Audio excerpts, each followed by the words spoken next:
lagi bareng Miss Septi. Oke, siapa nih Mas yang anaknya masih suka kurang fokus? Yuk komen di bawah. Kurang fokusnya dalam hal apa? Apakah ketika kita kasih informasi, atau apakah ketika dia menerima pelajaran, atau apakah ketika dia sedang nggak fokus dalam berbicara gitu? Ketika lagi ngomong tiba-tiba dia blank gitu. Oke. So, hari ini Miss Septi bakal sharing-sharing tentang ketidakfokusan anak. Nggak cuma anak-anak sih, kadang orang tua juga sering gagal fokus ketika mungkin di benak kita itu banyak sekali burden. Karena burden itu kayak beban pikiran, banyak sekali yang dipikirkan, tagihan ini tagihan itu, bayar ini bayar itu, bayar sekolah anak, bayar kebutuhan rumah, bayar listrik, bayar kos segala macam. Biasa lah ya mama. Oke. Nah, dalam burden yang kita pikirkan di alam bawah sadar kita itu, ternyata itu bisa menimbulkan efek gagal fokus. Apalagi di dalam tubuh kita ternyata sedang mengalami yang namanya dehidrasi atau kekurangan cairan. Hubungannya apa ya? Oke, sini Memi jelasin. Jadi bingung ya? Anda Miss Septi atau Memi? Suka-suka kalian lah ya. Kenapa ini Miss Septi? Kenapa ini Memi? Terserah kalian. Oke, so Miss Septi bakal jelasin lagi hubungannya apa ya air sama gagal fokus. Kayak iklan aja. Ya, sedikit banyak mengandung iklan ya. Tapi ini seputar pengetahuan kita juga. So, moms, jadi hubungannya antara kurang cairan dengan fokus itu berkaitan erat. Kenapa? Karena struktur otak kita itu seperti kabel listrik. Pernah. Nah, jadi berupa neuron. Neuron itu sel apa sih, jaringan-jaringan sel-sel otak itu ya. Itu bentuknya itu seperti kabel listrik. Complicated, ribet banget ngejelimet. Lihat kabel listrik di depan rumah atau di atas rumah kita aja itu udah gitu ya, ribet ya. Itu seribet pikiran emak gitu. Apalagi yang kita lihat langsung itu di Zoom, kalau misalkan lihat sekilas itu kan kayak usus ya. Nah, ternyata di dalamnya itu kayak kabel beneran. Itu di dalamnya banyak sekali yang namanya jaringan-jaringan lagi. Tipis-tipis. Itu syaraf-syaraf yang menyambungkan otak kita ke seluruh organ yang ada di tubuh kita.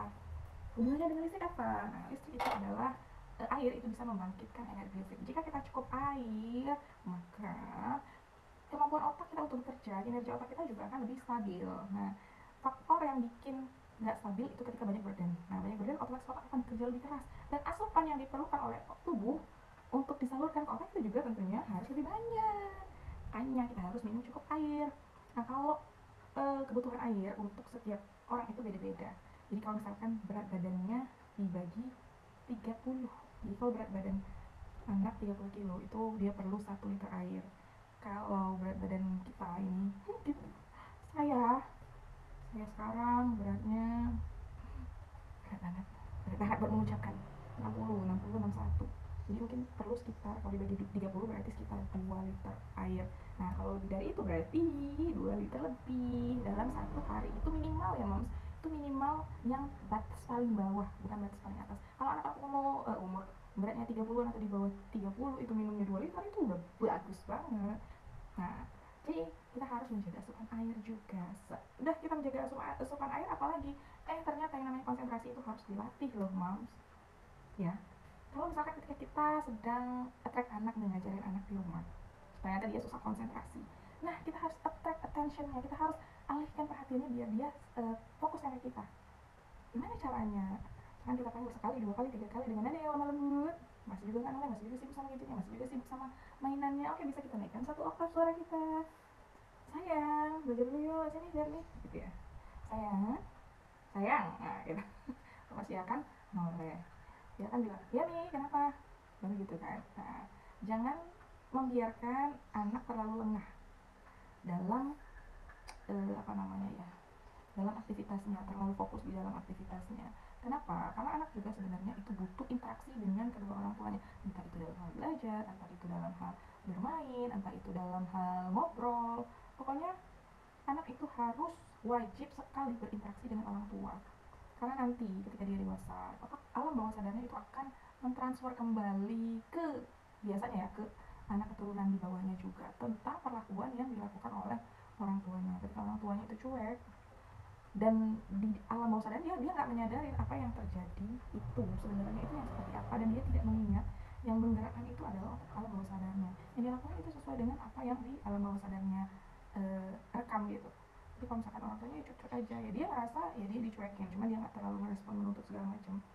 Tapi dia akan melakukan hal yang sama ke adiknya, ke anaknya nanti gitu. ketika orang tuanya perhatian, dia akan melakukan hal yang sama juga walaupun dia nggak diperintahkan oleh seseorang atau orang-orang tertentu untuk melakukan perhatian, memberikan perhatian kepada anaknya atau adiknya gitu. Dia otomatis akan melakukannya. Nah, jadi kayaknya makanya ilmu yang paling mudah untuk dipraktekkan itu adalah ilmu meniru gitu ya. Anak-anak itu sangat pintar sekali meniru karena apa yang bergerak bukan hanya matanya, bukan hanya mulutnya, tapi juga otak dan alam bawah sadarnya itu yang menggerakkan. Ya, makanya ketika kita ibu kesel dan memaki anak itu jangan sampai itu termakan di badannya anak. Cepat-cepat ucapkan istighfar gitu ya, astagfirullah. Kamu ini bentar banget ya. Saya kesel sebenarnya ya. Mau bilang sesuatu yang aneh-aneh gitu rasanya kan. Kalaupun sempat terucap, jangan lupa ucapkan istighfar untuk menolak apa sih istilahnya itu merijek lah ya. Jadi jangan sampai itu termakan di badan. Karena kalau tidak sampai termakan di badan, termakan di badan kita ucapkan, terutama ibunya yang mengucapkan itu bisa termakan di badan anak. Ini sih maksudnya termakan di badan gitu. Akan masuk ke dalam alam bawah sadarnya gitu. Jadi kalau ibu ngomongin ke anaknya itu bodoh gitu, atau apalah yang jelek-jelek gitu ya, itu benar-benar akan bikin anaknya jadi benar-benar seperti itu. Nah, itu kenapa? Karena ucapan kita itu menjadi doa yang langsung terserap ke energinya itu, energi negatifnya itu langsung terserap ke tubuhnya si anak tadi. Makanya kita disuruh mengucapkan kalimat-kalimat yang baik. Kalaupun kita terucap yang nggak baik, banyak-banyak istighfar. Dan jangan lupa minta maaf ke anak. Anak yang suka minta maaf itu karena dia sering melihat orang tuanya mau minta maaf ke dirinya. Tapi kalau anak yang berat banget mau minta maaf ke orang lain, artinya orang tuanya juga jarang gitu ya, pasti meminta maaf lah ke anak. Ya, jadi attack fokus anak, attract perhatian anak.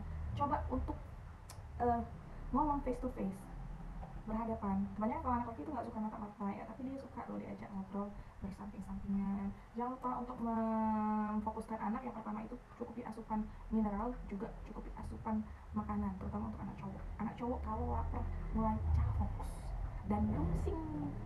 So, jadi yang punya anak cowok harus lebih ekstra dalam memperhatikan asupan minuman dan makanan, nutrisinya juga ya. Kayak untuk anak cewek pun sama, cuma anak cewek mungkin nggak terlalu ditunjukkan. Oke, Mams, yuk sharing-sharing lagi tentang anak